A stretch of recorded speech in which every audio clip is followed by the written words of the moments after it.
মেয়েদের আসল সৌন্দর্য শাড়িতেই প্রকাশ পায়, ওয়েস্টার্ন ড্রেসে নয়। ভরাটপূর্ণ পুরুষালের কণ্ঠস্বর শুনে চমকে তাকালো তে। রাস্তার অপর পাশেই ফর্মাল পোশাক পরিহিত মানবটি প্রাইভেট কারে বসে আছে। তার উদ্বিগ্ন চাহনি তের দিকে, চোখে মুখে তার প্রশ্নের উত্তর পাওয়ার আকাঙ্ক্ষা। তবে তের এই মুহূর্তে প্রশ্নের উত্তর দেওয়ার ইচ্ছে নেই। ডোন্ট কেয়ার ভাব দেখিয়ে গাড়ির জানালার কাচ উঠিয়ে দিল তে। এতে খানিকটা অপমান বোধ হলো প্রশ্ন করা ব্যক্তিটি। রাগে তার চোয়াল শক্ত হয়ে এলো। ব্যস্ত নগরীর অসহনীয় জ্যাম ছাড়তে চোখের পলকে প্রশ্ন করা ব্যক্তিটি গাড়ির ইঞ্জিন চালু করে চলে গেল। তে আর চোখে সবটাই দেখলো, তবে লোকটার আগ বাড়িয়ে উপদেশ দেওয়া তার পছন্দ হলো না। তে নিজ মনে প্রশ্ন করলো, সত্যি কি উপদেশটা পছন্দ হয়নি? কিন্তু তের চারিত্রিক বৈশিষ্ট্য তো ওয়েস্টার্নস মানায় না। হাঁটু নিচ পর্যন্ত জামাটা টেনে টুনে আর একটু নিচে নামানোর বৃথার চেষ্টা করলো তে। কোমর সমান চুলগুলো এলোমেলো ভাবে সামনে পেছনে ছড়িয়ে দিল। এতটুকুতেও ক্ষান্ত হলো না তে। ড্রাইভারকে গাড়ি ঘোরাতে তাগাদ দিতে শুরু করলো। তের ঘামার্ত মুখখানা দেখে ড্রাইভারের মুখে বিরক্তিভাব চলে এলো। এত পথ এসে আবার গাড়ি ঘোরাতে বলছে? আজকাল মানুষের মধ্যে মানুষত্ব বলতে কিছুই নেই।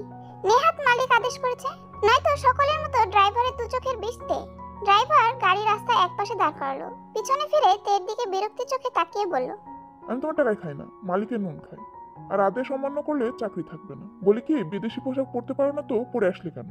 চটপটে চাঞ্চল্যতে কিছুক্ষণের জন্য যেন অন্য কেউ হয়ে গেছিল। ড্রাইভারের কথায় প্রতিবাদী হয়ে বলল, আপনার মালিকের চয়েস খুব খারাপ, বুঝলেন? মৃত বাবা আমার কসম খাইয়ে বড়লোক ঘরের ছেলের মনোরঞ্জন করতে পাঠাচ্ছিল। ভাগ্যিস ওই সাদা বিলে আমার চোখ খুলে দিয়েছে, নয়তো আজই যেত। এখন ভালো ভালো গাড়ি বাড়ির রাস্তায় ঘোরান, নয়তো জেনি খালার সাথে ইটিস পিটিস করার ভিডিও আপনার বউকে দেখিয়ে দেব। বোকাম চমকে গেল, সাথে আশ্চর্য হলো। তের কাণ্ড জ্ঞান সম্পর্কে তার কম ধারণা নেই। দেখা যাবে পরবর্তীতে তার মালিকের সাথে তের সম্পর্ক ঠিক আছে, কিন্তু তার ঘরের বাতি নিভে গেছে। অগত্যা গাড়ি ঘুরিয়ে বাড়ির পথে চলল। বাড়ির ঠিক 500 গজ দূরে পর্যন্ত ফিরে এসে তের মত ঘুরিয়ে ফেললো। সে ইয়ঞ্জনের বলা ছেলের সাথে দেখা করবে ভেবে নিল, কিন্তু এই পোশাকে নয়। এদিকে তের হাতেও বেশি টাকা নেই। কি করবে ভাবতে ভাবতেই মাথায় দুষ্ট বুদ্ধি আটলো। বোগামকে উদ্দেশ্য করে বলল, শুনেছি রোজাটির আমার সবচেয়ে প্রিয় পারফিউমটা পছন্দ হয়েছে, আপনি চাইলে সেটা দিয়ে দিব। বোগাম খুশিতে বাকবাকম হয়ে গেল। তেমনি এটা দুষ্ট হলেও মনের দিক থেকে খুব ভালো। সে নিশ্চয়ই বোগামের স্ত্রীকে জেনির কথা আর বলবে না। তাছাড়া রোজকে পারফিউমটা দিয়ে ভুলভাল অনেক কিছুই বুঝিয়েও দিতে পারবে সে। গাড়ি 29 নম্বর গলিতে ঢুকে বলল, কি করতে হবে বলো। তে রহস্যময়ী হাসি হাসলো। ফুল স্পিডে গাড়ি চালাচ্ছে জীবন জাঙ্কুক। বাবা মায়ের দুই মাত্র সন্তানের মধ্যে সেই বড়। ছোট একটি ভাই আছে। বাড়ি থেকে এক প্রকার রাগ করে বের হয়েছিল জাঙ্কুক। রাস্তায় কিছুক্ষণ পূর্বে দেখা অচেনা মেয়েটির মায়াবী চেহারা সে ভুলতে পারছে না। ব্যস্ত নগরীর অসহনীয় জ্যামে আটকে থাকা মেয়েটির আচার আচরণ জাঙ্কুক লক্ষ্য করছিল। বোঝা যাচ্ছিল মেয়েটি ওয়েস্টার্ন ড্রেসে কমফোর্ট নয়। জাঙ্কুক কিছুটা তাচ্ছিলের সাথে মেয়েটিকে বলেছিল, কিন্তু সে কি জানতো মেয়েটি তাকে ইগনোর করবে। জাঙ্কুক গাড়ি ঘুরিয়ে পথ পরিবর্তন করে ফেললো। ফুল স্পিডে গাড়ি চালিয়ে আনাচে কানাচে মেয়েটিকে খুঁজতে শুরু করলো, কিন্তু আফসোস মেয়েটিকে সে কোথাও খুঁজে পেল না। দুয়েতে বাজারের ব্যাগ নিয়ে বাড়ি ফিরলেন ইয়ঞ্জন। আজ তার হাতে অনেক কাজ। বিকালে পাত্রপক্ষ দেখতে আসবে লিসাকে। লিসা হলো তার একমাত্র মেয়ে। এবার অনার্স ফাইনাল ইয়ারে পড়ছে। বিয়ের সাথে নিয়ে তেমন আগ্রহ নেই। মেয়ের বেপরোয়া চালচলন চোখে বাঁধার মতো, অথচ যার বেপরোয়া ভাবে চলার কথা ছিল সে হচ্ছে দুষ্টু ভদ্র। ইয়ঞ্জন ভাবছে তার দেবরের মেয়ের কথা, কিম তেয়াং তে, ইয়ঞ্জনের দেবরের মেয়ে। তের বয়স 3 বছর। তখন একটা পিকনিকে যাচ্ছিল তারা। খাগড়াছড়িতে এসে নিয়ন্ত্রণ হারিয়ে বাস খাদে পড়ে যায়। অ্যাক্সিডেন্টে মারা যায় বাবা মা। তখন থেকেই ইয়ঞ্জনের ঘায়ে লটকে আছে মেয়েটা। এমন নয় যে ইয়ঞ্জন দেখতে পারে, মূলত ইয়ঞ্জনকে তে সেই সুযোগটাই দেয় না। সারাদিন উল্টাপাল্টা কাজকর্মে ইয়ঞ্জনের মাথার কাজকর্ম বন্ধ করে ছাড়ে। ড্রাইভারকে দিয়ে সপ্তাহের বাজার করানো হয়। আজ নিয়ঞ্জন ড্রাইভারকে একটি বিশেষ কাজে পাঠিয়েছে। বিশেষ কাজটি হলো ইয়ঞ্জনের এক বড়লোক বান্ধবীর বিগড়ে যাওয়া সন্তানের সাথে তের বিয়ের কথা পাকাপাকি করেছে ইয়ঞ্জন। ছেলেটার নাম কাই। তেকে ছবিতে দেখা মাত্রই কায়ের মনে কালবৈশাখী ঝড় ওঠে। সেই ঝড় নেভাতেই তের সাথে দেখা করার জন্য উতলা হয়ে ওঠে। ইয়ঞ্জনের কাছে শর্ত রাখে, কায়ের সাথে দেখা করলে তেকে ওয়েস্টার্ন ড্রেস পরে যেতে হবে। ইয়ঞ্জনের জন্য তেকে রাজি করানো এত সহজ ছিল না। ইয়ঞ্জনের প্রবাসী স্বামী সুবিনের সাহায্যে রাজি করিয়েছে। অবশ্য স্বামীকে পুরোপুরি সত্যিটা বলেনি, কেননা তার স্বামী আপন মেয়ে থেকে বেশি ভাইয়ের মেয়েকে বেশি ভালোবাসে। ইয়ঞ্জন বুদ্ধি কাজ স্বামীকে বলেছিল যেন তে ইয়ঞ্জনের কথা শুনে। ইয়ঞ্জন যে ড্রেস পছন্দ করবে তা পরিধান করে কায়ের সাথে দেখা করতে যায়। তের কাছে আর কোনো অপশন না থাকায় ওয়েস্টার্ন ড্রেস পরিধান করে চলে যায়। অতিথি আপ্যায়নে কোনো রকম কমতি রাখেনি ইয়ঞ্জন। লিসাকে তৈরি হতে বলে নিজেও পরিপাটি হয়ে তৈরি হয়ে নিল। দুপুর গড়িয়ে বিকাল হতে চললো, অতিথি আসার খবর নেই। প্রায় আধ ঘন্টা পর ইয়ঞ্জনের মুঠোফোন বেজে উঠলো। কাই কল করেছে। রিসিভ করা মাত্রই কাই ফোনের উপরে ঝড় শুরু করলো। হ্যালো আন্টি, এ কেমন মেয়েকে আমার কাছে পাঠালেন? পাগলা গাড়িতে ছিল নাকি? আজব পোশাকে এসেছিল। কালো কালার কি বলে? বোরখা। হ্যাঁ, বোরখা পরে এসেছিল। আমাকে মেন হলে চুবানোর সাথে জুতো চুরির অপরাধে জনগণের কাছে ধলাই খাইয়েছে। এত বড় সাহস! কাইকে অপমান! ছাড়বো না, আপনাদের কাউকে ছাড়বো না। ইয়ঞ্জন মাথায় হাত রেখে সোফায় বসে পড়লেন।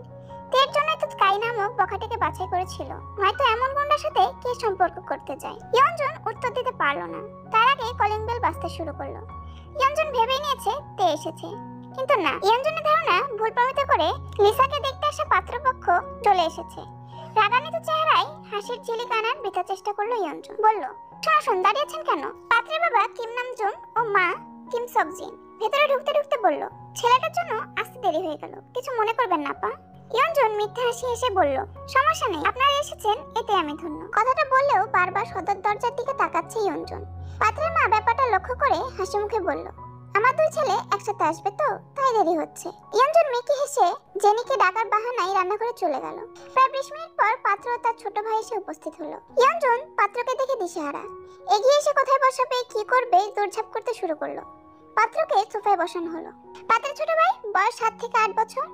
বড় ভাইয়ের মতো সাজগোজ করতে ভীষণ পছন্দ করে। ইয়ঞ্জন গালে হাত দিয়ে ছোট ছেলেটাকে দেখে যাচ্ছে। কি মিষ্টি চেহারা, গায়ের রং ধবধবে সাদা, একদম বড় ভাইয়ের মতো। জেনি নাস্তা নিয়ে এলো। পাত্রের হাতে সময় কম। চেহারা দেখে বোঝা যাচ্ছে যে জোর করে নিয়ে আসা হয়েছে, কিন্তু তাতে তো ইয়ঞ্জনের যা আসে না। মেয়ে বড়লোক বাড়ির বউ হলেই শান্তি। ইয়ঞ্জন অতিথি আপ্যায়নে ব্যস্ত ছিল, এমন সময় বাহিরে গাড়ির হর্নের আওয়াজ শোনা গেল। ইয়ঞ্জনের কান সাথে সাথে সচেতন হয়ে গেল। নিশ্চয়ই তে এসেছে। ওয়েস্টার্ন ড্রেসে মেয়েটাকে দেখলে বিয়েও ভেঙে যেতে পারে। 5-10 ভাবতে ভাবতে তে নামক তুফান এসে হাজির। পাত্র তখন জুস পান করছিল। তেকে দেখা মাত্রই জুস গলায় আটকে কাশি শুরু হয়ে গেল। তে এসেছিল নেকাব ওড়নাবিহীন বোরখা পরে। এক হাতে ব্যাগ, অপর হাতে নেকাব ওড়না নাচাতে নাচাতে আসছিল। কাশির আওয়াজ পেয়ে দিক বেদিক শূন্য হয়ে এগিয়ে আসলো। পাত্রের পিঠে ও মাথায় আচ্ছা মতো আঘাত করতে লাগলো। উপস্থিত সকলেই হতবাক তের কাণ্ডে। পাত্রের ছোট ভাই বলল, দাদা ভাইকে ছেড়ে দাও, স্টুপিড মেয়ে। তে ছেড়ে দিল। অপরাধীদের মতো উপরে হাত তুলে দূরে দাঁড়ালো আর বলল, ছেড়ে দিলাম। পাত্র এবার মাথা উঠালো। তে দেখা মাত্র অস্ফুট স্বরে বলল, সাদা খরগোশ। জাঙ্কুক বাঁকা হেসে প্রত্যুত্তরে বলল, পেয়েছি তোমায় মিষ্টি পরি। মেয়েকে আমার পছন্দ হয়েছে, এই বিয়েতে আমার কোনো আপত্তি নেই। উপস্থিত সকলেই খুশি। জিন ভেবেছিল জাঙ্কুক আজকেও পূর্বের মতো নাকচ করবে, কিন্তু হলো তার বিপরীত। এই প্রথম জাঙ্কুকের মনে কেউ জায়গা দখল করেছে। ইয়ঞ্জন তো ভীষণ খুশি। সে ভেবেছিল তের জন্য সম্বন্ধটি চলে যাবে, কিন্তু না, তেমন কিছুই হয়নি। ইয়ঞ্জন আলহামদুলিল্লাহ বলল আর বাঁকা চোখে তের দিকে তাকিয়ে রইল। কাচুমাচু হয়ে তে ইয়ঞ্জনের পিছে দাঁড়িয়ে রইল। জিন আংটি বের করতে নিলে জাঙ্কুক বাধা দিল। এখন আংটি পরাতে হবে না মা, সঠিক সময় আসলে আমি পরিয়ে দেব। জিন মুচকি হাসলেন। ব্যাগের ভেতরে আংটিটা পুনরায় ব্যাগে পুরে কথাবার্তা আগালেন। লিসা অস্থির চিত্তে বারবার মায়ের দিকে তাকাচ্ছে। শাড়ি পরে এতক্ষণ থাকা যায়? শুধু ইয়ঞ্জনের কথা চিন্তা করে দাঁতে দাঁত চেপে বসে আছে। এত সম্মান টম্মান লিসা করতে জানে না। সকলে মিলে এই সিদ্ধান্তে উপনীত হলো যে জাঙ্কুকের বাসায় বিয়ের তারিখ ঠিক করা হবে। আগামী সপ্তাহে ইয়ঞ্জনরা সপরিবারে জাঙ্কুকদের বাসায় গিয়ে বিয়ের তারিখের ব্যাপারে আলোচনা করবে। চলে যাওয়ার মুহূর্তে বমগিউ দাঁড়িয়ে গেল। মেন পয়েন্টে হাত রেখে লাফাতে শুরু করলো। জাঙ্কুক বমগিউকে দেখে ভ্রু কুঁচকে জিজ্ঞেস করলো, কি হয়েছে? বমগিউ এক পায়ে পাতা অন্য পা দিয়ে ঘষে উত্তর দিল, এই করেছে দাদা ভাই, কি যে করি। জাঙ্কুক 2 আঙ্গুল দিয়ে কপাল ঘষে বমগিউকে কোলে তুলে নিল। ইয়ঞ্জনের উদ্দেশ্যে বলল, বাথরুমটা কোন দিকে? ইয়ঞ্জন কথা বলার আগেই তে মুখ ফসকে বলে উঠল, এক করতে যাবে নাকি দই? কথাটা বলার সাথে সাথে তে মুখে হাত চেপে ধরলো। ইয়ঞ্জন মাথা ঘুরিয়ে রাগে দৃষ্টিতে তেকে চোখ রাঙালো। তে 2 হাতে 2 কান ধরে ইয়ঞ্জনকে সরি বলল। জাঙ্কুক অনেক কষ্টে নিজের হাসি আটকে রেখেছে। লোক লজ্জা বলতে কিছু আছে তো নাকি? সে তো তের মতো সকলের সামনে বোম ফাটাতে পারে না। অগত্যা থমথমে আওয়াজে বলল, আপাতত এক করতে দিলে ভালো হতো। ইয়ঞ্জন বলল, আমি দেখিয়ে দিচ্ছি। জাঙ্কুক নাকচ করে বলল, আপনি কষ্ট করতে যাবেন কেন? ওই যে মেয়েটা কি জানো না, তে, সেই না হয় দেখিয়ে দিক। সকলের সামনে ইয়ঞ্জন অমত করতে পারলো না। মিনমিনে স্বরে তেকে বলল, জামা উপরে লিসা ঘরে বাথরুমটা দেখিয়ে দিয়ে আয়। এরপর জাঙ্কুকে ফেলে সিঁড়ি ডেঙ্গিয়ে উপরে উঠতে লাগলো। এদিকে ছোট্ট বঙ্গেও প্রাকৃতিক ডাকে এতই তাড়া ছিল যে সে জাঙ্কুকে ভুলভাল বকতে শুরু করে দিল। ভাইয়া, আন্টিরা তো চলে যাচ্ছে, তুমি কোন গাড়ির জন্য অপেক্ষা করছো? চলো, তোমার ভাই খেলা গাড়ির জন্য অপেক্ষা করছে। জাঙ্কুক কথা বললো না, মনে মনে ঠিকই হাসলো। বঙ্গিউকে নিয়ে তেকে অনুসরণ করতে লাগলো। দোতলায় পৌঁছে জাঙ্কুক থেমে গেল। পূর্বের মতো থমথমে আওয়াজে বলল, তোমার রুমটা কোন দিকে? তে সরল চিত্তে নিজের রুমটা দেখিয়ে দিল। জাঙ্কুক বিনা বাক্যে ঘরে প্রবেশ করে বঙ্গিউকে বাথরুমে ঢুকিয়ে দিল। এই ফাঁকে তে গায়ে জড়ানো বোরখাটা খুলে ফেললো। ওয়েস্টার্ন ড্রেসের পরিবর্তে লাল রঙের আনারকলি পরিদর্শিত হলো। জাঙ্কুক তের ঘরটা ঘুরে ঘুরে দেখছিল। তে পা টিপে টিপে তখন ঘরে প্রবেশ করলো। জাঙ্কুক ঘুরে তেকে অন্য পোশাকে দেখে বলল, এত ফাস্ট? তে কোমরে হাত রেখে বলতে শুরু করলো, এই সাদা মানুষ, আমার পিছনে দেখতে বাড়ি চলে আসলে শুধু আসলে একটা কথা ছিল, লিসা পিজাকে বিয়ে করতে রাজি হয়ে গেলে? সত্যি করে বলতো কিসের মতলব এখানে এসেছো? জাঙ্কুক এক পা দুই পা করে তের দিকে এগিয়ে আস্তে আস্তে জবাব দিল, বোনকে বিয়ে করবে বলে সমস্যা হয়েছে নাকি তোমাকে বিয়ে করব না বলে সমস্যা হয়েছে? তে তেরে মেরে একদম জাঙ্কুকের কাছে এসে বলল, তোমার মতো সাদা খরগোশকে কালো পেট নিয়ে বিয়ে করবে? এই তে না। জাঙ্কুক তের মাথায় হাত রেখে তার বুকের সাথে মেপে নিল। তে ভুরু কুঁচকে জিজ্ঞেস করলো, কি? প্রত্যুত্তরে জাঙ্কুক বলল, একদম পারফেক্ট।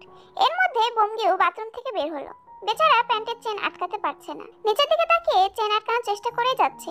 অবশেষে উপর দিকে না তাকিয়ে বলল, চেন আটকে গেছে দাদা ভাই। মাথা তুলে দুজনকে একসাথে দেখে পুনরায় বঙ্গিও বলল, তোমরা কি করছো? এই আন্টিটাই কি আমার ভাবি হবে দাদা ভাই? দেখে আন্টি ডেকেছে বঙ্গিও। এও কি সহ্য করা যায়? বড় ভাইকে ফেলে ছোট ভাইয়ের কাছে আসলো তে। কোমরে হাত রেখে বলল, আন্টি তোমার খালাম্মা, আমি তোমার আপুই হই, ভাবি না। আরেকবার আন্টি ডাকলে প্যান্ট খুলে দেব। বঙ্গিও ভীষণ ভয় পেল, ভয়ের কারণে না করা কাজটা করে ফেললো। জাঙ্কুকে বিচার দিতে গিয়ে আবারও তেকে আন্টি ডাকলো। তে তো এবার থেমে থাকবে না, যা বলেছিল সে তাই করে দিল।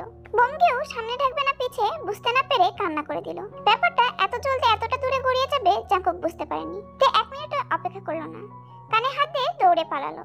এক হাতে অপরাধীকে ধরতে গিয়েও ছেড়ে দিল জাঙ্কুক বঙ্গিওর কান্না দেখে। নিচে নামতেই বঙ্গিওর ফর্সা মুখখানা লাল বর্ণ হয়ে যাওয়ায় দেখে জিন প্রশ্ন করলো, কি হয়েছে বঙ্গিও সোনা? পা পিছলে পড়ে গিয়েছিল। জাঙ্কুকের মিথ্যা বলা শুনে বঙ্গিও বলতে চেয়েছিল, মিথ্যা বলছো কেন? জাঙ্কুক আর বলতে দিল না। বঙ্গিওর মুখ চেপে বাড়ি থেকে বেরিয়ে এলো। জাঙ্কুক চলে যাওয়ার আগে বলেছে আগামীকাল সে আসবে, মেয়েকে নিয়ে যাবে ঘুরতে। লিসা জাঙ্কুকরা চলে যাওয়ার পরপরই প্যান্ট শার্ট পরে বাইরে চলে গেছে। নতুন একটা দিনের আগমন ঘটেছে ধরণীতে। সকাল 8টা নাগাদ জাঙ্কুক ফর্মাল পোশাকে উপস্থিত হলো। নিয়ন্ত্রণ ভাবতেও পারেনি জাঙ্কুক এভাবে চলে আসবে। এদিকে লিসা বাসায় নেই, কাল রাতে বাড়ি ফিরেনি। জাঙ্কুক জিজ্ঞেস করলে কি জবাব দেবে? চোখের সানগ্লাসটি খুলে জাঙ্কুক বাড়ির ভেতরে প্রবেশ করলো। তে তখন কলেজে যাওয়ার জন্য বের হচ্ছিল। জাঙ্কুককে এত সকালে দেখে চেপে গেল। গতকালের পর থেকে তের কাছে জাঙ্কুককে একজন চরিত্রহীন পুরুষ মনে হলো। তে বিনা বাক্যে চলে যেতে নিলে জাঙ্কুক বলে উঠলো, মেহমান আসলে আপ্যায়ন করতে হয়, তা জানো না খুকি? তে পিছনে ফিরে মেকি হেসে বলল, আমাদের বাসায় আজ রান্না হয়নি, গতকালের বাসি খাবার আছে, চেরি খালাকে বলি গরম করে দিতে। ইয়ঞ্জন থেকে দিলার ক্রামধম, কত বড় সাহস তোর? এবারে হবু জামাইকে বাসি খাবার খাতে চাচ্ছিস? যেখানে যাচ্ছিস দয়া করে ফিরে যেন না আসিস। জাঙ্কুক ভ্রুযুগল কুঁচকে নিল। সাধারণত কোনো মা তার মেয়ের জন্য এমন দোয়া করে না, কিন্তু তার হবু শাশুড়ি এসব কি বলছে? জাঙ্কুক কথা ঘোরানোর জন্য বলল, মজা করছিল হয়তো। আমার হাতে বেশি সময় নেই আন্টি, বের হতে হবে। নাস্তা করবে না বাবা? না আন্টি। ইয়ঞ্জন কি বলবে বুঝতে পারছে না। হঠাৎ তার মাথায় বুদ্ধি আসলো, লিসার জায়গায় তেকে পাঠিয়ে দিলে মন্দ হয় না। বনিতা ছাড়াই ইয়ঞ্জন বলল, বাবা কিছু মনে করো না, লিসা পড়াশোনায় ব্যস্ত, আসলে সামনে পরীক্ষা তো, তুমি তেকে নিয়ে যাও। লিসার পড়া শেষ হলে আমি না হয় পাঠিয়ে দেব। জাঙ্কুক তের দিকে ঘাড় বাঁকিয়ে তাকিয়ে বাঁকা হাসলো। তে তো জাঙ্কুকের সাথে যাবেই না।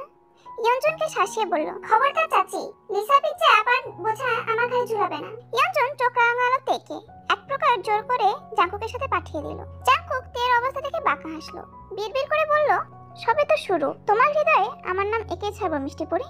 এদিকে তে দাঁতে নখ কাটছে। সে ভাবছে জাঙ্কুকে কিভাবে উচিত শিক্ষা দেওয়া যায়। জাঙ্কুকের দিকে তাকে ভেঙচি কেটে বিড়বিড় করে বলল, আমাকে সাথে নেওয়ার মজা আজ ভালো হয়ে বোঝাবো সাদা খরগোশ। গাড়ি চলছে আপন গতিতে।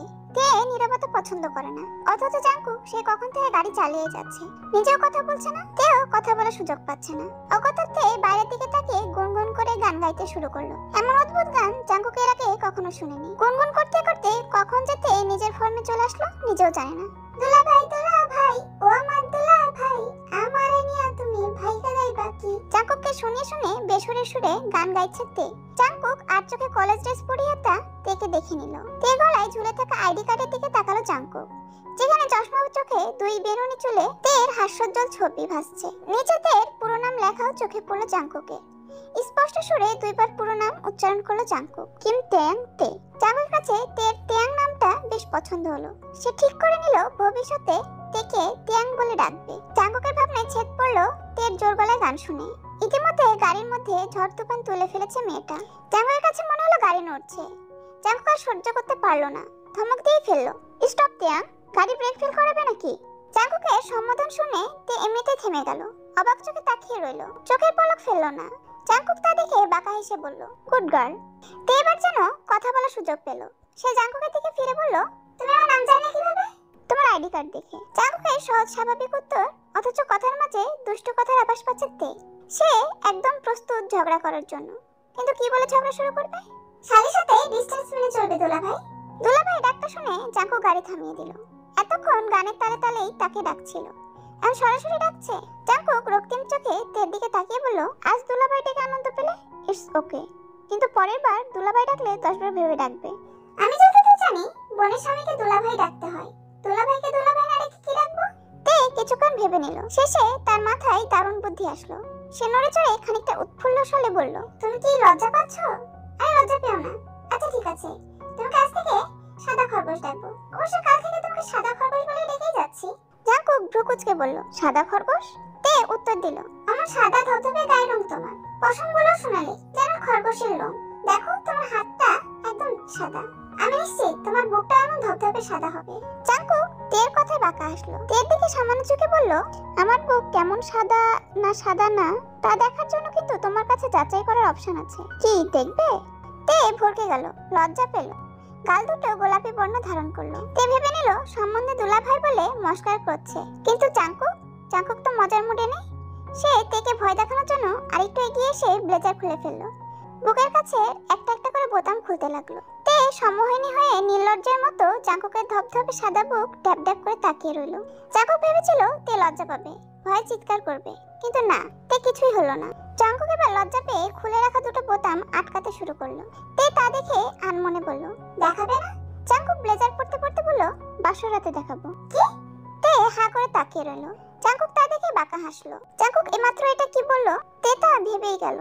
ভাবনায় মশগুল থাকাতে সোজা হয়ে বসলো। জাঙ্কুক তের ভাবনায় মত থাকা মুখশ্রী দেখে হেসে বলল, গতকাল কোথায় গিয়েছিলে? জমের বাড়ি। সেখানে বুঝি ওয়েস্টার্ন ড্রেস পরে যেতে হয়? তে কপট রাগ দেখিয়ে বলল, আমি এভাবে যাই, আসছে তদারকি করতে। তেয়ান কোথায় যাবে বলো? তে অবাক হলো, কোথায় যাব মানে? শপিং করতে যাবে না? ওই লিজা আপা পিজা আপা আসবে বলে? জাঙ্কুক গাড়ি স্টার্ট করলো। গাড়ি চলছে হাইওয়ের পথে। এয়ারপোর্টে পৌঁছে জ্যামের মধ্যে পড়লো জাঙ্কুক। অসহনীয় গরমে তের জন্য জানালার গ্লাস খুলতে হলো। হঠাৎই জাঙ্কুকের চোখ যায় রাস্তার অপর প্রান্তের গাড়ির দিকে, যেখানে লিসা প্যান্ট শার্ট পরে সিগারেট ফুঁকছে। জাঙ্কুক ভ্রুকুচকে নিল। শিওর হওয়ার জন্য তেকে জিজ্ঞেস করলো, তোমার বোনও কি ওয়েস্টার্ন ড্রেস পরে? হ্যাঁ পরে। আর তুমি? জাঙ্কুকের নরমাল কথাই তেও নরমাল ভাবে উত্তর দিতে শুরু করলো। কথায় কথায় মুখ ফসকে বলে ফেললো, আমার সব ছেঁড়া কাপড় পছন্দ না, গতকাল তাতে জোর করে পরিয়েছিল, ভাবিস তুমি রেখেছিলে, নয়তো গায়ে বলে ভাই আমার সর্বনাশ করে ফেলতো। অবশ্য আমিও কম নাই, আমার সর্বনাশ করার আগে গায়ে সর্বনাশ করে এসেছি। লিসা আসলো 1.5 ঘন্টা পর। তে আর জাঙ্কুকে একসাথে দেখে ভ্রু কুঁচকে বলল, তোমরা একসাথে? তে হাত ছেড়ে বাঁচলো। ভেবে নিল জাঙ্কুকের থেকে এবার সে ছাড়া পাবে, কিন্তু তের ভাবনাকে ভুল প্রমাণিত করে বলল, পড়াশোনা করছিলেন তাই আন্টি ডিস্টার্ব করেনি, তেকে সাথে আনতে বললেন। বাই দ্য ওয়ে আমার অনেক সময় নষ্ট হয়ে গেছে আপনাদের চক্করে, আপনাদের গাড়ি ঠিক করে দিচ্ছি। লিসার কান দিয়ে ধোঁয়া বের হয়ে গেল যেন। সে জাঙ্কুকের উদ্দেশ্যে বলল, গাড়ি ঠিক করে দিবে মানে? আমি বন্ধু বান্ধবদের ছেড়ে শপিং করতে এসেছি। জাঙ্কুক না জানার ভান ধরে স্বাভাবিক হয়ে প্রশ্ন করলো, বন্ধু বান্ধব মানে? আপনি না পড়াশোনা করছিলেন? তে এবার ফিক করে হেসে দিল। জাঙ্কুক আর লিসা তাকাতে সরি বলে মুখে হাত দিয়ে অন্য পাশে ফিরে হেসে বিড়বিড় করে বলল, ধরা পড়ে গেছে। লিসা তোতলানো শুরু করলো। মাথায় হাত রেখে চুল ঠিক করার মিথ্যা বাহানা করে বলল, না মানে বন্ধুদের সাথে গ্রুপ স্টাডি করার কথা ছিল, সেখানেই যেতাম আর কি। জাঙ্কুক লিসার পা থেকে মাথা অবধি পর্যবেক্ষণ করে বলল, এই পোশাকে সবসময় বাইরে বের হন? লিসা অবাক হয়ে নিজের দিকে তাকিয়ে পোশাক আশাক ঠিক করে বলল, আমি তো এভাবে চলাফেরা করি। লিসা মূলত একটি টি শার্ট আর প্যান্ট পরে বাইরে বেরিয়েছে। জাঙ্কুক বর্তমান যুগের ছেলে হয়েও ওয়েস্টার্ন পছন্দ করে না। ভাগ্যক্রমে তের সাথে ওয়েস্টার্ন ড্রেসে তার দেখা হয়। জাঙ্কুক এবার তের দিকে তাকালো। গতকালের তের সাথে এই তের কোনো মিল খুঁজে পেল না। গতকালের তের মুখশ্রীতে ছিল অসহায়ত্বের ছাপ, আর আজ প্রাণবন্ত থেকে কলেজ ড্রেসে আরো প্রাণবন্ত লাগছে। জাঙ্কুকের তাকানো দেখে তে ভেঙচি কাটলো। জাঙ্কুক তা দেখে বাঁকা হাসলো। জাঙ্কুকের মনে কি চলছে সে জানে। তের জন্য তার মনে কিছু থাকলে লিসাকে কেন বিয়ে করবে বলেছে? লিসার থেকে শপিং করিয়ে জাঙ্কুক বাড়ি চলে আসলো। নিজের ঘরে প্রবেশ করে শাওয়ার নিতে চলে গেল। চনার নিচে দাঁড়িয়ে আছে জাঙ্কুক। জাঙ্কুক ভাবছে অগোছালো জাঙ্কুকের জীবনে আরেকটু অগোছালো করে দিল তের আগমন। জাঙ্কুক এখন কনফিউজ তেকে নিয়ে। সারাদিন চাতক পাখির মতো আড়ালে আবডালে তের পিছনে ঘুরছে সে। তেকে দেখা মাত্রই জাঙ্কুকের মনটা চঞ্চল হয়ে গেছে। হৃৎপিণ্ডে অন্যরকম ব্যথা অনুভব করছে। তেকে দেখলে যা শান্ত হয়ে পড়ে। জাঙ্কুক তের কথা ভেবে মুচকি হাসলো। সে সিদ্ধান্ত নিল তের ব্যাপারে আরো ভালোভাবে জানবে। বিকেলের অলস সময়ে জাঙ্কুক বাড়িতেই রইল। তার হাতে কফির মগ এবং মস্তিষ্কে তে ছাড়া কেউ নেই। মোবাইলে তের আড়ালে আবডালে তোলা ছবি দেখতে লাগলো। এদিকে তে বোগামকে সাহায্য করার জন্য বোগামের জন্য যে করলা জুস করে রেখেছিল তা তার চাচি ভুল করে খেয়ে ফেলে। তারপর থেকেই বমি করে যাতা অবস্থা। তে এটা জানার পরে চাচির ভয়ে দৌড়ে বাড়ির বাইরে চলে গেল। এদিকে তে বাড়ি থেকে বের হতেই কারোর সাথে ধাক্কা খেলো। মানুষের চেহারা দেখে তে নখ দিয়ে দাঁত কেটে বলল, তুমি? আমি তোমাকে ভালোবাসি তে। তের কলেজের সবচেয়ে ভদ্র ছাত্রের নাম ইউনো। ভালো ছাত্র, কিছুটা ভীতু। সন্ধ্যায় তেদের বাড়ির সামনে এসে ইউনো হাজির হয়েছে। কথা নেই বার্তা নেই, একদম প্রেম নিবেদন। ইউনোর প্রেম নিবেদনে তে হা করে তাকিয়ে রইল। ভদ্র সভ্য ছেলের মনে তাহলে এই ছিল। এদিকে ইউনো প্রেম পুকুরে ডুবে পানির সাথে মধু খাচ্ছে। তেও তাকে পছন্দ করে ভেবে আকাশে বাতাসে উঠছিল। বাংলা সাহিত্যের কত নম্বর পৃষ্ঠা লেখাটা পেলে? ইউনো হ্যাঁ বলে বোকার মতো তের দিকে তাকিয়ে অদূরে তাকালো। তেও ইউনোর তাকানো অনুসরণ করে ঘাড় পাকা করে তাকিয়ে তাদের ক্লাসমেটের কয়েকটা ছেলেপুলেকে দেখতে পেল। তের যা বোঝার বুঝে গেল। তে উচ্চ স্বরে কিছুটা চিল্লিয়ে তাদেরকে গালি দিতে লাগে। তের কথা আদৌ বন্ধুদের কানে পৌঁছেছে কিনা সন্দেহ, কেননা তারা তের উচ্চ স্বর শুনে দৌড়ে পালিয়েছে। আগামীকাল কার কপালে কি আছে কে জানে। তে ইউনোর দিকে তাকালো, খুব শান্ত তার চাহনি। বন্ধুই না ইউনো ভয়ে জড়সড় হয়ে দাঁড়ালো। মনে মনে স্বার্থপর বন্ধুদের গালি দিয়ে বলল, আমি তোমাকে সত্যি খুব ভালোবাসি তে। তের মাথা প্রচুর গরম হলো। ইউনোকে তার ইচ্ছে করছে মাথায় তুলে আছাড় দিতে। ইউনোর বোকা কথা শুনে তে প্রশ্ন ছুড়ল, কি করতে পারবে আমার জন্য? সব। তে ইউনোর দিকে নরম চোখে তাকালো। ইউনোর মনের সাথে সাথে লাড্ডু ফুটলো যেন। তে দিকে তাকিয়ে রইল। তেও এই সুযোগে বলতে শুরু করলো, আমাদের বাসায় না একজন লোক এসেছিল লিসা আপা পিজ্জা আপাকে দেখতে। লোকটা না আস্ত একটা গুন্ডা, শহরের মাফিয়া। আমার সাথে তার খুব ভাব বুঝলে। আজ রাতে দাবটি দিয়ে আস্ত গরু জবাই করতে যাবে। তুমি আবার ভেবো না মানুষ জবাই করবে। অবশ্য মাফিয়া মানুষ কখন মাথায় কি ঘুরে কে জানে। আমার এত কথা বলা মানে জানো, আজ রাতে তুমি ভাইয়াটার সাথে যাবে। হ্যাঁ মনে করো এটা তোমার প্রেমের অগ্নি পরীক্ষা। বলো রাজি? ইউনোর মনে ডিংটাং ঘন্টাটা বন্ধ হয়ে গেল। সে তের থেকে এক পা করে পেছাতে থাকলো। তের মুখে তখনও মিষ্টি হাসি লেপ্টে আছে। তে বলল, কি হলো পিছিয়ে যাচ্ছ কোথায়? ইউনো বলল, কাল না পরীক্ষা, তুমি ভুলে গেছো? আমি তো বাংলা বইয়ের 335 নাম্বার পৃষ্ঠার 2 লাইন পড়েছিলাম, সেটা মুখ ফসকে বলে ফেললাম। আমি যাই? হ্যাঁ প্রচুর পড়া জমে আছে, তুমি পড়তে বসো। আচ্ছা শোনো তো। তে মুখে হাত দিয়ে হাসতে লাগলো। কোন রকম হাসি থামিয়ে বলো, এই থেকে পড়ো না এত সহজ না বাচ্চাদান। তে কথাটা শেষ করে পিছনে ফিরে তাকাতেই পুরুষ মানুষের হাসি শব্দ শুনতে পেল। আধারে মানুষের চেহারা দেখা গেল না। মানুষটা আলোতে আসতেই অচেনা পুরুষের চেহারা ভেসে উঠলো। মানুষটা কোন রকম হাসি থামিয়ে বলল, তুমি তো ভীষণ মজার মানুষ। কি হয়েছে ছেলেটাকে ভাগালে? আমার তো মনে হতে হাসি পাচ্ছে। আপনি কে? আমার বন্ধু। পিছন থেকে পরিচিত কণ্ঠস্বর শুনতে পেল তে। মাথা উঁচু করে তে দেখলো চাঙ্কুক দাঁড়িয়ে আছে, চোখ মুখ শক্ত করে। চাঙ্কুক তের একদম কাছাকাছি আসলো। সুগার দিকে ইশারা করে বলল, আমার বন্ধু সুগা। চাঙ্কুক রাগান্বিত স্বরে বলল, আর কি যেন বলছিল এই ছেলেটাকে? তে হি করে হেসে ফেলল। সহজ স্বীকারোক্তিতে বলল, বলেছিলাম কি চাঙ্কুক একটা গুন্ডা। তের মুখ থেকে কথা কেড়ে সুগা কথাটা বলল। শুধু বলে দম ফেললো না, হু হু করে হাসতে লাগলো। চাঙ্কুক চোখ রাঙিয়ে বন্ধুর দিকে তাকালো, কিন্তু সুগার কোনো প্রতিক্রিয়া নেই। অগত্যা তের দিকে মনোনিবেশ করলো চাঙ্কুক। তাতে চাচ্চেপে বলল, আমাকে কোন দিক দিয়ে তোমার মাফিয়া মনে হচ্ছে তে? হ্যাঁ পা থেকে মাথা অব্দি পুরোটাই। কথাটা বলে তে আর দাঁড়ালো না, দৌড়ে বাড়ির ভিতরে চলে গেল। বিকেলের দিকে চাঙ্কুক এবং জিন কথা বলছিলেন। তখনই চাঙ্কুক বলে ওঠে, মা কোনো মেয়েকে তুমি বাহ্যিক সৌন্দর্যের বিবেচনা করে পছন্দ করার পর যদি দেখো সে মূলত বিপরীত একজন মানুষ, তখন কি করবে? তাকে একটা সুযোগ দিব, যদি সুযোগ কাজে না লাগায় তবে সরে আসবো। আর যদি কারো বাহ্যিক সৌন্দর্য তোমাকে মুগ্ধ করে আর তার আচরণে তোমার মন দাগ কেটে যায়, তাহলে কি করবে? জিন মুচকে এসে উত্তর দিলেন, তাকে আগলে নেব। মায়ের উত্তর পেয়ে সে সন্তুষ্ট হলো। কখনো যদি নিজের খুশির জন্য সুখের জন্য তোমাদের সিদ্ধান্ত অমান্য করি, তবে কি ক্ষমা করবে? জিন ছেলের গালে হাত রেখে বলল, আমার ছেলেকে আমিই চিনি, সে অন্যায় কিছু করবে না, তা মনে প্রাণে বিশ্বাস করি। আরো কিছুক্ষণ মায়ের সাথে গল্প করলো। সুগা আসলো সন্ধ্যার আগে। চাঙ্কুকে খবর পাঠিয়েছিল। গাড়ির মধ্যে তে ও লিসার কথা জানালো।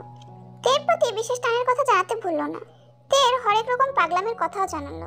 সুগা তেকে দেখার জন্য ছটফট করছিল। তার বন্ধুকে কিনা ছোট্ট একটা বাচ্চা নাকে দড়ি দিয়ে ঘোরাচ্ছে। বাড়ির সামনে এসে ইউনোর সাথে তেকে দেখা মাত্রই সুগা চাঙ্কুকে বলেছিল, মেয়েটার রিলেশন আছে দোস্ত, তোর মনটাকে বেঁধে রাখ আর উঠতে দিস না। চাঙ্কুক তখন স্বাভাবিকভাবেই বলেছিল, আমার এমন কিছুই মনে হচ্ছে না, দেখ গিয়ে ছেলেটাকে উল্টাপাল্টা কথা বলে দৌড়ানি খাওয়াবে। সুগা বিশ্বাসই করছিল না। চাঙ্কুক তাই সুগাকে নিয়ে তেদের কাছাকাছি এসে সবটা শোনালো। শেষে চাঙ্কুকের কথাই ঠিক হলো। বর্তমানে তে চলে যেতে সুগা চাঙ্কুকের কাঁধে হাত রেখে বলল, দোস্ত মনটাকে উঠতে দে, একদিন পাখি ঠিকই খাঁচায় বন্দি হয়ে যাবে। চাঙ্কুক কথাটা শুনে বাঁকা হেসে বলল, আমি তো পাখিকে খাঁচায় বন্দি করবই, তবে সেটা লোহার খাঁচায় নয়, আমার মনের খাঁচায়। কেটে গিয়েছে আরো 7 দিন। লিসার বাবা বাড়ি ফিরেছে, লিসার সবাই জাঙ্কুকদের বাড়ি যাবে। দেখতে দেখতে কাঙ্ক্ষিত দিনটা চলে আসলো। বারান্দায় চা খাচ্ছিল তে। তখনই লিসা ঘরে আসলো। তের বিছানায় কয়েকটা শপিং ব্যাগ রেখে বলল, এগুলো তোর জন্য, আমার গায়ে মাপে কিনতে পারিনি, মা বলেছে এটাই পরে আজ জাঙ্কুকদের বাড়ি যেতে। বলে লিসা চলে গেল। তে শপিং ব্যাগগুলো খুলে দেখতে লাগলো। সবগুলো শর্ট ড্রেস এবং প্যান্ট শার্ট। তের কাপড়গুলো পছন্দ হলো না। সে কাপড়গুলো শপিং ব্যাগে ঢুকিয়ে আলমারিতে রেখে দিল। আলমারির এক কোণায় তখন জাঙ্কুকের কিনে দেওয়া উপহার নজরে এলো। তের ইচ্ছে করলো ভিতরে কি আছে দেখার। তে ব্যাগ হাতে বিছানায় বসলো। দেখলো আকাশি রঙের জর্জ শাড়ি, সাথে ম্যাচিং জুয়েলারি। তের ভীষণ পছন্দ হলো। সে ভেবে নিল আজ এটাই পরে যাবে। জাঙ্কুকদের বাড়িতে আয়োজনে কোনো কমতি রাখেনি জিন। সকাল 10টা বাজতেই জাঙ্কুক তৈরি হয়ে খেতে বসলো। জিন জিজ্ঞেস করলো, কোথাও বেরোবে বাবা? জাঙ্কুক স্বাভাবিক গলায় উত্তর দিল, মেহমানদের এগিয়ে আনতে যাচ্ছি। জিন আর কিছু বলল না, নিজের কাজে চলে গেল। জাঙ্কুক খেতে খেতে মোবাইলে তের ছবি দেখে মুচকি হাসলো। তার ওই বাড়ি যাওয়ার ইচ্ছাটা তেকে দেখার জন্য। কেননা সে রাতের পর থেকে জাঙ্কুক সে বাড়িতে যায়নি, এমনকি তের সাথে দেখা করার চেষ্টাও করেনি। লিসা দু একবার জাঙ্কুককে কল করেছিল, কাজের বাহানায় জাঙ্কুক এড়িয়ে গিয়েছিল। সকাল থেকে ইয়ঞ্জনের চিল্লাচিল্লিতে অতিষ্ঠ তে। ইয়ঞ্জন পারছে না সকাল 7টায় সাদা খরগোশদের বাড়িতে চলে যেতে। কিছুক্ষণ পর জাঙ্কুক এলো ইয়ঞ্জনদের বাসায়। চেনি খালা দরজা খুলে দিয়েছে। ইয়ঞ্জন লিসাকে তৈরি হতে সাহায্য করছে। জাঙ্কুক এই সংবাদ শুনে সোফায় বসলো। তখন ইয়ঞ্জনের কণ্ঠস্বর শুনতে পেল জাঙ্কুক। মহিলাটি তেকে চিৎকার করে ডাকছে। জাঙ্কুকের কাছে ব্যাপারটি ভালো লাগলো না। এত উচ্চস্বরে ডাকছে জানো তে কাজের মহিলা। জাঙ্কুকের চোখ দোতলা দিয়ে নিবদ্ধ ছিল। আকস্মিক তে পেটিকোট ব্লাউজ পরে হনহনিয়ে চলে গেল। জাঙ্কুক এক পলক দেখে বোকা বনে গেল। ক্রমশ অনুভব করলো তার গলাটা তৃষ্ণায় শুকিয়ে গেছে। শরীরের রক্ত চলাচল অস্বাভাবিক হয়ে যাচ্ছে। মাথার উপর ফ্যান চলা সত্ত্বেও ঘামছে সে। চেনি খালা ফলাতে এদিকেই আসছিল। জাঙ্কুকের অবস্থা দেখে বলল, হাই হাই, কি হয়েছে বাবা? ঘামতাছো কে? শরীর খারাপ করতেছে? ও ফাগো। চেনি খালার কথা শেষ করতে দিল না জাঙ্কুক। জাঙ্কুকের জন্য নিয়ে আসা ফলগুলো থেকে এক পিস আপেল উঠে সোফা ছাড়লো সে। বড় বড় পা ফেলে যেতে যেতে বলল, শরীর ঠিক আছে, একটু বাইরের হাওয়া গায়ে লাগাতে যাচ্ছি, সবাই রেডি হয়ে গেলে গাড়ি থেকে বসতে বলবে। প্রায় 20 মিনিট পর ইয়ঞ্জন ও লিসা এসে সৌজন্যমূলক হাসি উপহার দিয়ে পিছনের সিটে বসলো। জাঙ্কুক ফ্রন্ট মিররে চোখ রাখলো। তখনই তে বের হয়ে আসলো। গায়ে জাঙ্কুকের দেয়া আকাশি রঙের শাড়ি, খোলা চুল, চোখে কৃত্রিম সজ্জার সাথে হালকা কাজল। জাঙ্কুক হা করে তাকিয়ে দেখছে তেকে। সিটের ফ্রন্ট মিররের কাছে এসে থামলো সে। মিরর দেখে কপালের টিপটা ঠিক জায়গায় বসে হেসে উঠল তে। নিজেকে আয়নায় দেখে বলল, ঘরের পেছনে দিলে নজর না লাগুক তের গায়ে। জাঙ্কুক তের কথা শুনে হাসি থামাতে পারল না, উচ্চস্বরে হেসে ফেলল। তের এতক্ষণে খেয়াল হলো গাড়িটা তার চাচির নয়। ড্রাইভিং সিটে জাঙ্কুককে বসে থাকতে দেখে সোজা হয়ে দাঁড়ালো। তে বুঝতে পারলো তাকে সামনে বসতে হবে। উপায়ন্তর না পেয়ে তে জাঙ্কুককে ভেঙচি কেটে ধূপধাপ আওয়াজ করে জাঙ্কুকের পাশে বসে পড়লো। জাঙ্কুক আর চোখে দেখে দেখতে লাগলো। হঠাৎই জাঙ্কুকের চোখ এলো গাড়ির ভিতরে ফ্রন্ট মিররে। লিসাকে ভালোভাবে লক্ষ্য করলো জাঙ্কুক। কিভাবে যেন পাকা হেসে গাড়ির স্পিড বাড়িয়ে দিল জাঙ্কুক। শাড়ির অভ্যন্তরে যে মেয়েটার প্যান্ট বের হয়ে আছে তাকে আমি বিয়ে করবো না, বরঞ্চ তার পাশে দাঁড়ানো মেয়েটিকে বিয়ে করতে চাই আমি। জাঙ্কুকের কথায় সকলের চোখ গেল দাঁড়িয়ে থাকা দুজন রমণীর দিকে। তে শান্ত দৃষ্টিতে জাঙ্কুকের দিকে তাকালো। লোকটা কি বোঝাতে চাইছে? জাঙ্কুক বাঁকা হেসে পুনরায় বলল, শাড়ি পরলে তুমি শোভনীয় নারী হতে পারবে, কিন্তু তোমার ভেতরকার অমার্জিত সত্তা ঠিকই প্রকাশ পাবে। জাঙ্কুকের কথাটা শেষ হতেই লিসা তেলে বেগুনে চলে ওঠে। ভরা মহলের সামনে উঠে দাঁড়ালো। গায়ে জড়িয়ে রাখা পেঁচানো শাড়ি খুলে ফেললো। সকলের সামনে প্রদর্শিত হলো এক অন্য লিসা। সকলে মাথা নিচু করে ফেললেও জাঙ্কুকের কোনো ভাবান্তর হলো না। সে জানতো এমন কিছুই হবে। লিসা জাঙ্কুকে উদ্দেশ্য করে বলল, দেখুন মিস্টার, আমি এমনই, কারোর জন্য নিজেকে পরিবর্তন করতে পারবো না। জাঙ্কুক উঠে দাঁড়ালো। মায়ের কাছে গিয়ে আংটি চাইলো। জিন ঘর থেকে এনে দিল। জাঙ্কুক হাতে নিয়ে সামনের দিকে এগিয়ে প্রত্যুত্তর করলো, আপনাকে পরিবর্তন হতে হবে না, আপনি যেমন আছেন তেমনি থাকুন। আমি না হয় আমার পছন্দ করা পাত্রীর হাতের আংটি বদল করি। লিসাকে ছেড়ে তের দিকে এগোলো জাঙ্কুক, যে এখন কাচুমাচু হয়ে দাঁড়িয়ে রয়েছে। জাঙ্কুকের আগানো দেখে শুকনো ঢোক গিলে বলল, আগাবেন না, আমি চাচির গলায় ঝুলে থাকতে চাই, কোনো সাদা খরগোশের গলায় ঝুলতে চাই না। জাঙ্কুক কথা শুনো না। তেকে জোর করে আংটি পরিয়ে তেকে এক হাতে জড়িয়ে ধরে সকলের উদ্দেশ্যে বলল, আমি এই মেয়েকে বিয়ে করবো বাবা মা, তোমাদের কোনো আপত্তি আছে?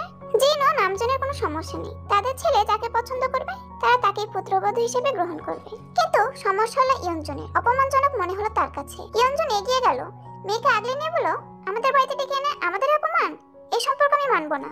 আমরা ভদ্র মেয়ে খোঁজ করছিলাম, আপনার মেয়ের মাঝে ভদ্রতার চিহ্ন নেই আপা। জিন কথাটা বলে তের দিকে তাকালো। মায়াভরা মুখটায় অবুঝের চিহ্ন। তখন লিসা বলে ওঠে, ওকে নিয়ে যান, পারলে আজই নিয়ে যান। 14 বছর ধরে আমাদের খেয়ে আমাদের পড়ে এখন আমাদের লোকসান করছে।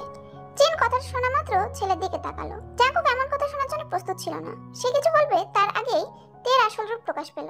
লিসা বা পিজা পা, তোমরা তো জ্বলে উঠলে কেন? তুমি তো বিয়ে বসবে না, আমাকে বসতে দাও। তের কথায় জাঙ্কুক কনফিউজড হয়ে গেল। তে কি কথাটা জাঙ্কুককে পছন্দ করে বলেছে, নাকি আবারও কাউকে উচিত শিক্ষা দিতে? তে জিনের হাত থেকে আংটি নিয়ে জাঙ্কুককে পরিয়ে দিল। লিসার বাবা জাঙ্কুকের সাথে একাকী কথা বলতে চাইল।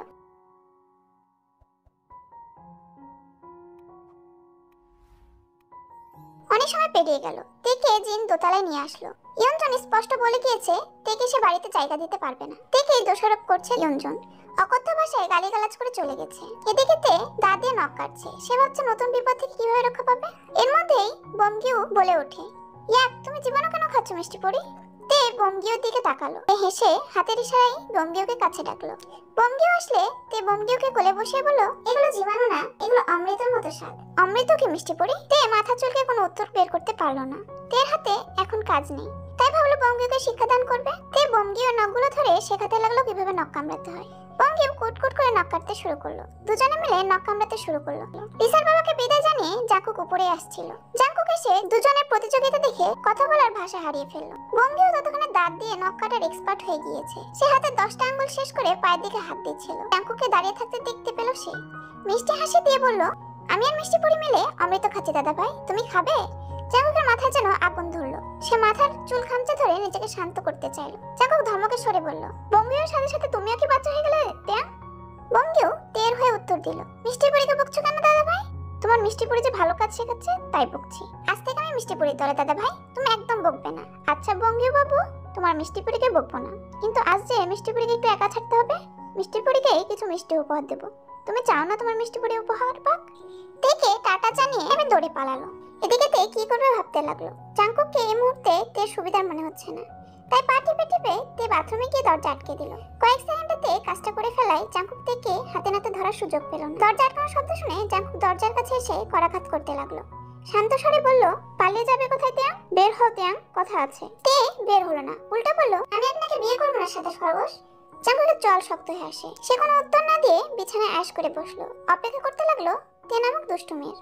প্রায় 10 মিনিট পর তে দরজা খুললো। এতক্ষণ বাথরুমে নিজেকে কিভাবে আটকে রেখেছিল কে জানে। তে ভেবে নিয়েছিল জাঙ্কুক চলে গেছে। স্বস্তির নিঃশ্বাস ত্যাগ করে যখন সে পুরোপুরি বাথরুম থেকে বের হয়ে আসলো, তখন জাঙ্কুককে দেখতে পেয়ে পুনরায় দরজা খুলতে নিলে জাঙ্কুক তের হাত ধরে ফেলে। তে নিজেকে জাঙ্কুকের হাত থেকে ছাড়াতে হাত মোচড় দিতে গেল। জাঙ্কুক তের কোমর চেপে ধরলো। তেকে একদম নিজের সাথে মিশিয়ে রেখে বলল, একদম পালাতে চাইবে না শুভ্রপুরি? কি শুভ্রপুরি? জাঙ্কুক তের নাকের সাথে নিজের নাক ঘষে উত্তর দিল, বমগিউয়ের মিষ্টি পরি আমার শুভ্রপুরি। তের মাথায় কি চলছে সে জানে। আকস্মাৎ বলতে শুরু করলো, তোলা ভাইকে জামাই ডাকবো কিভাবে? জাঙ্কুক তের নাকে কামড় বসালো। তে আহ শব্দ করে নিজেকে ছাড়াতে চাইলে জাঙ্কুক বলল, সারাদিন রাত মুখে জাঙ্কুক জপতে থাকবে। তোলা ভাই ডেকেছো বলে আজকে নাকে কামড়েছি, পরের বার কিন্তু নাক থেকে 2 ইঞ্চি নিচে কামড়ে দিব। তে 2 হাতে ঠোঁট জোড়া চেপে ধরলো।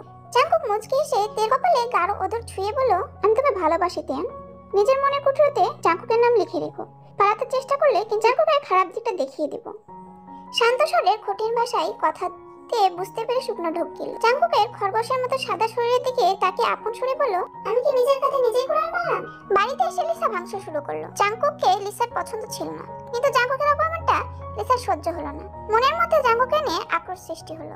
এমনিতেও বিয়ে সংসারের প্রতি লিসার কোনো ইচ্ছে নেই, কিন্তু জাঙ্কুকের অপমানটা গায়ে লাগলো খুব। বদলা নেওয়ার পায়তারা করছে সে। তেকে শাস্তি দেব মা, তার আগে জীবন জাঙ্কুকের শিক্ষা দেব।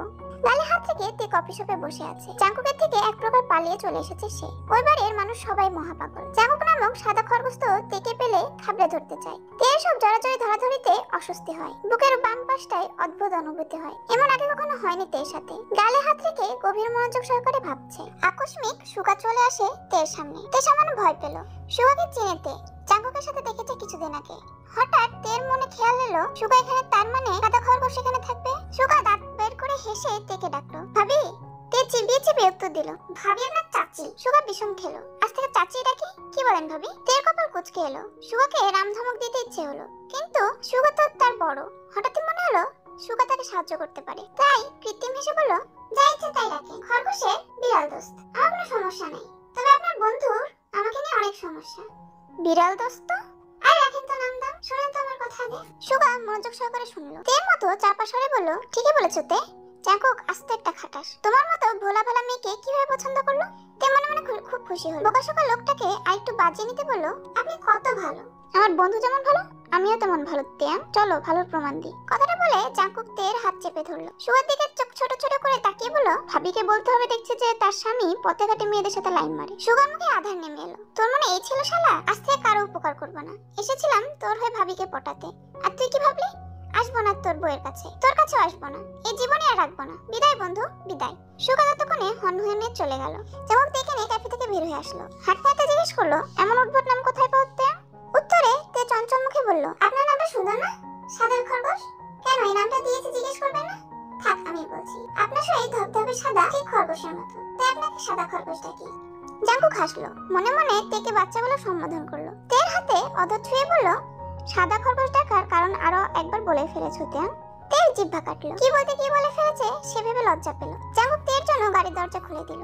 তে হা করে জাঙ্কুকের দিকে তাকিয়ে রইল। তেই প্রথম কারো থেকে এত যত্ন পেতে শুরু করলো। জাঙ্কুক তের দিকে মুচকি হেসে বলল, গাড়িতে ওঠো, তোমায় বাসায় পৌঁছে দিচ্ছি। তে ভদ্রমের মতো গাড়িতে উঠলো। জাঙ্কুক দরজা আটকে তের দিকে তাকালো। তে গাড়ির জানালার কাজ নামিয়ে মাথা বের করে জিজ্ঞেস করলো, আপনি কি কাজ করেন? জাঙ্কুক মুচকি হাসলো, তোমার হবু স্বামী তিনটে কোম্পানির মালিক, তোমাকে সারা জীবন পালঙ্কের উপর বসিয়ে রাখবে। তের বোকাশোকা চাহনি দেখে গাল টেনে বলল, আমার ছন্দাময়ী। শুভ্রপুরী মিষ্টি পরি নাম শুনেছে তে, কিন্তু ছন্দাময়ী ডাকতে কখনো শুনেনি। জাঙ্কুকই হয়তো প্রথম। তেকে পৌঁছে দিয়ে জাঙ্কুক চলে গেল। তে তখনও জানতো না বাড়িতে তার জন্য কি অপেক্ষা করছে। লিসা রেডি হয়ে বের হচ্ছিল। কে বাড়ি ফিরেছে কেউ জানতো না। তে ফ্রেশ হয়ে চলে এলো। খাবার টেবিলে বসতেই লিসা এক জগ পানি তের উপর ঢেলে দিল। তে মোটেও এমন আক্রমণের জন্য প্রস্তুত ছিল না। লিসা মনের ঝাল মিটাতে শুরু করলো। গোসলের পর পুনরায় গোসল করে ফেলল তে। রাগে শরীর রিরি করে কাঁপছে তার। চেয়ার ছেড়ে উঠে দাঁড়ালো তে। রান্নাঘরে গিয়ে ফ্রিজ খুলে ঠান্ডা পানি নিল। যেভাবে ব্যস্ত পেয়ে গেছিল ঠিক সেভাবে ফিরে এসে তৈরি হয়ে থাকা লিসার গায়ে ঢেলে দিল। লিসা ভাবতে পারেনি তে এমন কিছু করবে। লিসার শীতে কাঁপছে। তে জগ টেবিলের উপর রেখে উত্তর দিল, তাহলে তোমার এবং আমার বাবার দুজনেরই। ভুলে যাবে না লিসা পিসা আপা, আমাকে দুর্বল ভেবো না। মনে করো না পিতামাতাহীন কিনতে আনতে অসহায়। আমি সবসময় নিজেকে স্ট্রং রাখি। আর ওই সাদা খরগোশের কথা, সাদা খরগোশ এখন আমার হবু বর, তোমার নয়। তোমার মতো ছেলে বাচ্চাকে কে বা বিয়ে করবে? যার 2 দিন পর পর ভিডিও বের হয়ে আসে। আগে নিজে ঠিক হও, তারপর সকলের সামনে এসে দাঁড়াও। তে কথাগুলো বলে এক মুহূর্তে দাঁড়ালো না। লিসার আগে থরথর করে কাঁপছে। মোবাইল বের করে কাউকে ফোন করে বলল, হোটেল ঠিক কর, আমি আসছি। ভেজা শরীরেই লিসা বাড়ি থেকে বের হয়ে গেল। এক সকালে তের ঘুম ভাঙলো কোনো ছোট বাচ্চার কথার আওয়াজে। পাশ ফিরে দেখে বঙ্গিউকে কোলে নিয়ে বের হয়ে আসলো তে। জাঙ্কুকে সোফায় বসে থাকতে দেখে অবাক হলো না তে, কেননা বঙ্গিউকে দেখে বুঝতে পেরেছে কে বঙ্গিউকে নিয়ে এসেছে। জাঙ্কুক তের আগমনের আভাস পেয়ে সোফা ছাড়লো। তের ফোলা ফোলা মুখখানা দেখে প্রেমে পড়ে গেল জাঙ্কুক। তার ইচ্ছে করলো তের মুখখানা একটু হাত বুলিয়ে দিতে। মনের বিরুদ্ধে গিয়ে জাঙ্কুক তের উদ্দেশ্যে বলল, প্রয়োজনীয় জিনিসপত্র গুছিয়ে তৈরি হয়ে নাও তে, আজই আমাদের বিয়ে হবে এবং আজ থেকে আমার সাথেই তোমাকে থাকতে হবে। কেন, আমি কি পালিয়ে যাব? জাঙ্কুক মুচকি হাসলো। সাদার হাতটা ফোল্ড করতে করতে বলল, তোমাকে নিজের করে নিতে তর্স হইছে না, তাই এই ব্যবস্থা। তে মুখ ভেঙচি কাটলো। বঙ্গিউকে নিয়ে উপরে চলে গেল। জাঙ্কুক নিচে বসে রইল। জেনি খালা এসে শরবত ফল দিয়ে গেল। ইয়নজন বাইরে ছিল, জীর্ণ শীর্ণ হয়ে ফিরে এলো। জাঙ্কুক এত সকালে বাসায় থেকে হুড়মুড় করে বাড়িতে প্রবেশ করলো। জাঙ্কুকের হাত ধরে পায়ে পড়ে আকুত মিনতি ভরা কণ্ঠে বলে, আমার মেয়েকে বাঁচাও বাবা, বিগত 12 ঘন্টা যাবত মেয়েটার খোঁজ পাচ্ছি না। কোথায় গিয়েছিল আপনার মেয়ে? জেনি খালা বলল, কোন এক হোটেলের কথা যেন বলেছিল। জাঙ্কুক কাউকে ফোন করলো, যেন 1 ঘন্টা ভেতরে লিসার খোঁজ দেয় সে। ইয়নজন খুশি হলো, জাঙ্কুকের কাছে ক্ষমা চাইলো। 1 ঘন্টা পর জাঙ্কুকের মোবাইল বেজে উঠলো। লিসার খবর পাওয়া গেছে, জেলখানায় আটকে আছে। অজ্ঞাত লোকের সাথে মাদকাসক্ত অবস্থায় হোটেলে পাওয়া গেছে তাকে। ইয়নজন হাউমাউ করে কান্না করে ঘরে চলে গেল। কিছুক্ষণ পর তৈরি হয়ে বের হয়ে গেল। জাঙ্কুক জেনি খালার সাথে ঘরে ঢুকতেই 2 বাতরের কাণ্ড দেখতে লাগলো। বঙ্গিউ তের পিঠে শুয়ে কাতুকুতু দিচ্ছে। তে হাসতে হাসতে গড়াগড়ি খাচ্ছে। জাঙ্কুক কি বলবে খুঁজে পেল না। সবসময়ের মতো ধমক দিল দুজনকে, তোমাদের খেলা শেষ হলে বাড়ি যেতে পারি? জাঙ্কুকের ধমকে দুজনে ভদ্র বাচ্চা নেই চুপ হয়ে গেল। তে মিনমিন করে বলল, আমি যাবো না সাদা খরগোশ। যেতে হবে জান, আজ বিয়ে করতেই হবে, নয়তো আঙ্কেল কষ্ট পাবে। লিসার বাবা তের খুব আপন, সবার কথা ফেললেও চাচার কথা ফেলতে পারে না তে। অগত্যা ভোতা মুখ করে এক সেট কাপড় নিয়ে তৈরি হতে চলে গেল। এদিকে জাঙ্কুক নিজেই তের প্রয়োজনীয় জিনিসপত্র গোছাতে শুরু করলো। তে বের হয়ে জাঙ্কুকে কাজ করতে দেখে দৌড়ে আসলো। জাঙ্কুকের হাত থেকে এক প্রকার জোর করে ব্যাগপত্র ছিনিয়ে নিয়ে বলল, মেয়েদের জিনিসপত্র অনুমতি ছাড়া ধরতে নেই, তাকে তুমি জানো না সাদা খরগোশ? যখন মানুষটাই পুরোটাই আমার হবে, তবে এসব জিনিসপত্র রাজ করার অনুমতির কি আছে? জাঙ্কুক বাঁকা হেসে উত্তর দিয়ে তের নাক টেনে দিল। তে হতভম্ব হয়ে তাকিয়ে রইল 5 মিনিট সময়। গোছগাছ শেষ করে শ্বশুরবাড়ি চলো। তে মুখ ভেঙচি কাটলো। গুনগুন করে গান গাইতে গাইতে ব্যাগ গোছাতে শুরু করলো।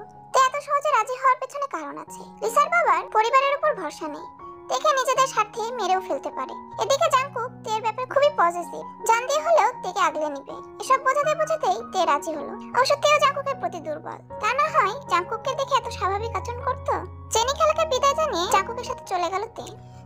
রাত। জাঙ্কুক ছাদে তের জন্য অপেক্ষা করছে। বন্ধুকে দিয়ে আধা ঘন্টা আগে তের কাছে খবর পাঠিয়েছে, কিন্তু এখন পর্যন্ত আসার খবর নেই। জাঙ্কুক অপেক্ষা করতে করতে ক্লান্ত হয়ে আসলে নুপুরের রিডমিচিনি আওয়াজ শুনতে পেল। জাঙ্কুকের মুখে হাসি ফুটে উঠলো। তে পা টিপে টিপে জাঙ্কুককে খুঁজতে লাগলো। 2-3 বার ডাকলো সে, সাদা খরগোশ। জাঙ্কুক হাসলো। অন্ধকার স্থান থেকে বের হয়ে এসে তের হাত ধরলো। তে যথেষ্ট ভয় পেল, সাথে সাথে জাঙ্কুকের গায়ে মাথা ঠেকালো। জাঙ্কুক তের মাথায় হাত বুলিয়ে বলল, এভাবেই সারা জীবন জড়িয়ে রাখবে শুভ্রপরি। তে সরে আসতে চাইলো, কিন্তু পারলো না। তে শরীর থেকে এখনো কাঁচা হলুদের ঘ্রাণ বের হচ্ছে, নতুন বইয়ের 2 হাত ভরার মেহেদি। জাঙ্কুক তেকে কোলে তুলে নিল। তের কপালে অধর ছুঁয়ে বলল, আমার শুভ্রপরি। তে শুকনো ঢোক গেলে জাঙ্কুক গলা ঝরিয়ে ধরে বলল, ভয় পাচ্ছে তো সাদা খরগোশ? জাঙ্কুক ডাকতে আবার কিসের ভয় দেয়া? জাঙ্কুক কিছুক্ষণ কোলে নিয়ে তেকে ঘুরালো। তে কাতর কণ্ঠে বলল, নিচে নামবো। জাঙ্কুক তেকে নিচে নামিয়ে দিল। তেকে নিয়ে খোলা আকাশের নিচে শুয়ে বলল, এই আধার ভরা রাতকে সাক্ষী রেখে বলছি তোমাকে ভালোবাসি। চাঁদনি রাতকে সাক্ষী রেখে বলছি তোমাকে ভালোবাসি। ভালোবাসি তোমার দুষ্টুমিকে, ভালোবাসি তোমার হাসিকে, ভালোবাসি তোমার দুঃখকে, ভালোবাসি তোমার আনন্দকে, ভালোবাসি তোমার মায়া ভরা চাহনিকে, ভালোবাসি তোমার প্রতিটা নিঃশ্বাসকে। আমার প্রতিটা নিঃশ্বাস চাই তোমাকে, আমার অস্তিত্ব চাই তোমাকে। তোমাকে বোঝাতে পারবো না কতটা চাই তোমাকে। তের কান গরম হয়ে আসলো, শরীর অসাড় হয়ে আসলো। খোলা আকাশে তাকিয়ে তে বিড়বিড় করে বলল, অসুখ, কঠিন অসুখ হয়েছে তোমার সাদা খরগোশ, চিকিৎসা করাও জলদি। কথাটা শুনে জাঙ্কুক মুচকি এসে তেকে জড়িয়ে ধরলো। আর তে সে তো তার সুন্দর ভবিষ্যৎ নিয়ে চিন্তা করতে লাগলো।